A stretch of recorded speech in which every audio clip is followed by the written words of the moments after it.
Mga iba't ibang klase ng nangungutang. Number 1, the magician and the magic promise.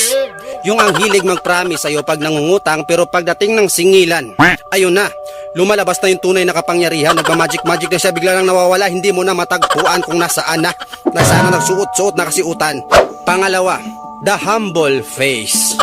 Sus, maawa ka talaga ng husto sa kanya pag lumapit sa'yo, ang awang-awa sa sarili.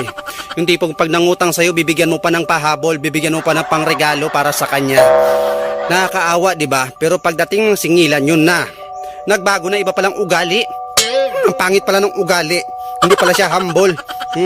Masyadong mapagmataas sa mga naniningil sa kanya. Yung tipong ikaw na yung naniningil, ikaw pa yung may kasalanan. Grabe naman. Pangatlo, the smiling face. Yung kapag nangutang sa'yo, laging nakangiti. Parang hindi mo makikitaan ng kalungkutan sa mukha. Komportable baga. Pero kapag siningil mo na, yun na. Nakakatakot na yung mukha, nakakatakot na yung itsura, maniningil ka lang naman, akala mo kakain ng tao. Pang-apat, overacting. Yung tipong kapag nangutang sa'yo, kung ano nang pinagsasabi, hindi na mapalagay. Yung tipong sasabihin ka pa ng walang tiwala. Sige, sa Lunes ko na bayaran. Minsan lang naman ako mangutang sa'yo, ngayon lang naman parang wala kang tiwala. Napaka-overacting, ipautangin mo naman, pag siningil mo naman, wala na. Sus, yun na ba? Hindi mo na makita kung saan nagpupunta. Pang-5, sinungaling.